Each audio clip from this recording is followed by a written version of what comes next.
Bonjour à tous et bienvenue dans Chine France le journal, votre émission quotidienne d'informations sur la Chine en français sur Mandarin TV. Sans transition, voici les titres de l'actualité. Xi Jinping souhaite encore améliorer les bonnes relations entre la Chine et le Kazakhstan. Le président chinois s'est entretenu par téléphone avec son homologue kazakh. Le yuan à son plus haut niveau depuis 3 ans, une appréciation du yuan qui inquiète la Banque centrale chinoise, car une trop forte hausse du yuan risque de freiner la relance. Huawei montre pour la première fois la P50, son futur smartphone haut de gamme, une présentation faite en même temps que son nouveau système d'exploitation dévoilé mercredi. Les infrastructures rurales du Tibet en pleine expansion, la région autonome a investi plus de 8,6 milliards de dollars au cours des 5 dernières années. Le légendaire facteur des montagnes du Sichuan, Wang Shunyu, est décédé à l'âge de 56 ans. Il aura livré plus de 8400 journaux chaque année en moyenne. Retour sur la vie de cet homme à la fin de notre journal. Et on commence ce journal avec Xi Jinping. Le président chinois s'est entretenu par téléphone avec son homologue kazakh mercredi.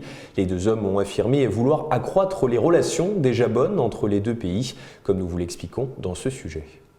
Le président chinois Xi Jinping a déclaré mercredi que la Chine était prête à travailler main dans la main avec le Kazakhstan afin d'améliorer encore davantage leurs bonnes relations. Kassym-Jomart Tokayev et Xi Jinping se sont en effet entretenus par téléphone. Le président chinois en a profité pour appeler à des efforts concertés pour développer en permanence la coopération bilatérale dans divers domaines et toujours faire progresser les relations sino-kazakhes dans la bonne direction. Rappelant que cette année est particulièrement importante pour les deux pays car le Parti communiste chinois s'apprête à célébrer le 100e anniversaire de sa fondation et le Kazakhstan le 30e anniversaire de son indépendance. De son côté, Kassym-Jomart Tokayev a félicité chaleureusement le Parti communiste chinois pour le 100e anniversaire de sa fondation, ajoutant que la Chine sous la direction de Xi Jinping avait réalisé des succès historiques dans son développement et que le peuple chinois avançait avec détermination sur la voie pour réaliser les objectifs des 2 centenaires et le grand renouveau de la nation chinoise, ajoutant que son pays était reconnaissant à la Chine pour les vaccins et d'autres soutiens précieux qu'elle avait apportés dans la lutte contre la Covid-19 et qu'il se tenait prêt à consolider et approfondir sans cesse les relations bilatérales. Le yuan s'affiche à son plus haut niveau depuis le mois de juin 2018. Face au dollar, la cote du yuan atteint 6 400 $. La reprise économique en Chine ainsi que les perspectives de croissance sur ses principaux marchés d'exportation propulsent le yuan à la hausse. Malgré tout, cela inquiète les autorités car une trop forte hausse pourrait freiner la relance. Premier pays touché par la crise sanitaire, mais également premier pays à se relever, l'économie chinoise profite actuellement de la forte reprise de la demande des produits fabriqués dans ses usines, notamment de la part des États-Unis et de l'Union européenne. L'économie chinoise repose beaucoup sur ses exportations. Grâce à une nette amélioration de ses conditions sanitaires depuis 1 an, la Chine a pu reprendre sa production, alors que dans le même temps, l'activité était toujours à l'arrêt dans les autres pays. Mais cette reprise rapide attire de nouveaux investisseurs. Les capitaux affluent, ce qui a pour conséquence de renforcer la valeur du yuan, mais aussi d'entraîner une augmentation des prix en dollars des biens chinois. Une appréciation du yuan qui inquiète la Banque centrale chinoise, d'autant que la reprise économique dans le pays est inégale. De nombreux secteurs comme le tourisme et le transport sont toujours à l'arrêt et la consommation des ménages peine à redémarrer. Au final, une trop forte hausse du yuan risque de freiner la relance. Nous vous en parlions depuis quelques jours, le géant chinois des télécommunications Huawei a officiellement lancé mercredi son système d'exploitation Harmony OS 2 pour les smartphones, fournissant à la clientèle mondiale une alternative compétitive fonctionnant sur de nombreux appareils. C'est le cas de la gamme P50 et de son smartphone haut de gamme qui a été présenté. Les rumeurs avaient vu juste, le futur Huawei P50 va bien aborder un drôle de double module caméra sur son dos. À la fin de sa conférence dédiée à HarmonyOS, son nouveau système d'exploitation conçu pour remplacer Android, Huawei a diffusé une première vidéo d'introduction de ses futurs smartphones haut de gamme. On y découvre un design très particulier et très axé photo. On aurait pu imaginer que Huawei termine sa conférence par une invitation à un autre événement dédié au P50.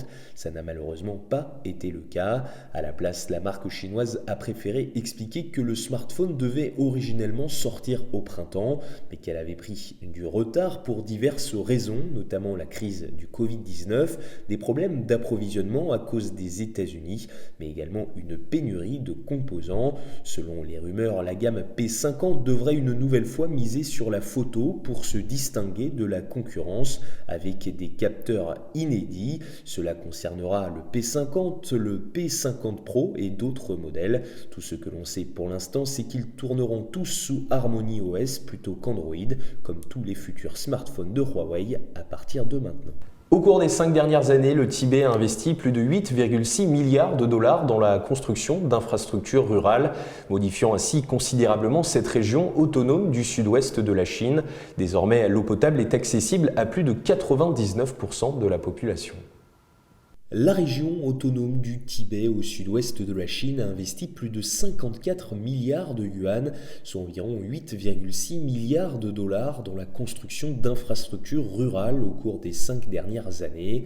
La longueur des routes goudronnées dans les zones rurales de la région a atteint 89 000 km, avec 654 cantons et 4000 villages désormais revêtus de routes appropriées.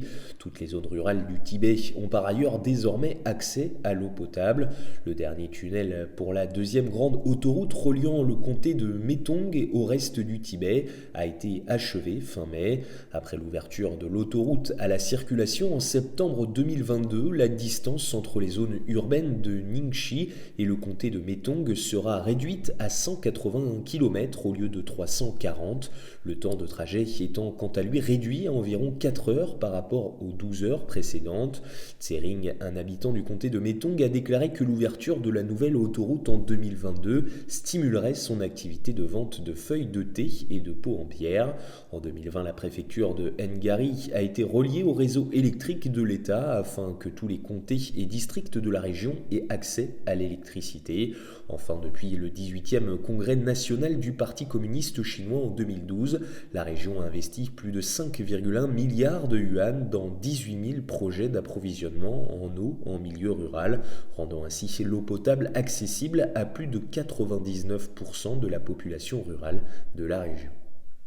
Le 22 mai dernier, le célèbre scientifique chinois Yan Longping, connu comme le père du riz hybride, est décédé, entraînant de nombreux hommages en Chine comme dans le reste du monde. À Madagascar, cette disparition a été vécue comme un choc. En effet, grâce à la technologie du riz hybride, la production de ce produit agricole dans la grande île de Madagascar a considérablement augmenté, comme vous allez le voir dans ce sujet. Le célèbre scientifique chinois Yan Longping, connu comme le père du riz hybride, est décédé le 22 mai à l'âge de 91 ans à Changsha, chef-lieu de la province centrale du Hunan. Il est notamment connu pour avoir développé la première souche de riz hybride à haut rendement au monde en 1973. Ce riz hybride qu'il a développé avec son équipe a été cultivé non seulement en Chine mais aussi dans d'autres pays et régions du monde, y compris dans des pays africains tels que Madagascar, le Nigeria, le Kenya et le Mozambique, ce qui a permis à ces pays d'augmenter considérablement leur production céréalière et de sortir d'innombrables personnes du cycle de la pauvreté. Grâce à cette technologie du riz hybride, la production de ce produit agricole dans la grande île de Madagascar a jusqu'à présent augmenté de 150 000 tonnes au total. En vulgarisant cette technique, ce pays espère se mettre à l'abri du risque de l'insécurité alimentaire, promouvoir son développement agricole tout en améliorant le bien-être de sa population. À Madagascar, la saison de récolte du riz commence au mois de mai. Pendant cette période, on trouve naturellement dans les champs une présence massive des agriculteurs répartis dans tout le pays. Cette année, selon les données du ministère malgache de l'agriculture, de l'élevage et de la pêche, la moisson du riz hybride est très bonne avec une récolte moyenne de 7 à 8 tonnes de riz par hectare. Depuis 2007, la société Yuan Long Looping High-Tech Agriculture, basé dans la province du Hunan, a envoyé des experts en technique agricole à Madagascar pour vulgariser les techniques de culture du riz hybride.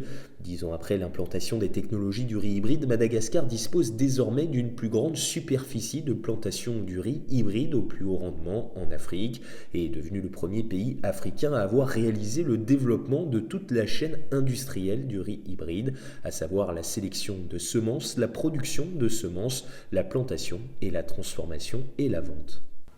Et terminons ce journal avec une autre disparition tragique, celle de Wang Shunyu. Ce légendaire facteur des montagnes du Sichuan avait marqué la Chine il y a quelques années dans une vidéo expliquant son travail. Chaque année en moyenne, l'homme livrait plus de 8400 journaux, 330 magazines, 840 lettres et 600 colis. Wang Shunyu, un facteur qui avait travaillé dans des régions montagneuses reculées pendant plus de 30 ans, est décédé le 30 mai à l'âge de 56 ans, des suites d'une maladie dans le comté autonome tibétain de Muli, dans la province du Sichuan. Il avait étendu le service de livraison postale aux villageois éloignés, donnant à la population des montagnes profondes un canal de communication avec le monde extérieur. Wang Shunyu avait repris le poste de son père, qui était également facteur en 1984. Pendant plus de 30 ans, il a livré plus de 8400 journaux, 330 magazines, 840 lettres et 600 colis chaque année en moyenne. En 2005, Wang a été sélectionné comme l'un des 10 lauréats du programme annuel Tuching China, comme légende de l'histoire postale du monde. C'est la fin de notre journal. Merci à tous de nous avoir suivis. Et n'oubliez pas de vous abonner à notre chaîne YouTube et de cliquer sur la petite clochette en bas à droite de notre vidéo pour ne rien rater des dernières nouveautés de Mandarin TV. Très belle journée ou très belle soirée à tous sur Mandarin TV.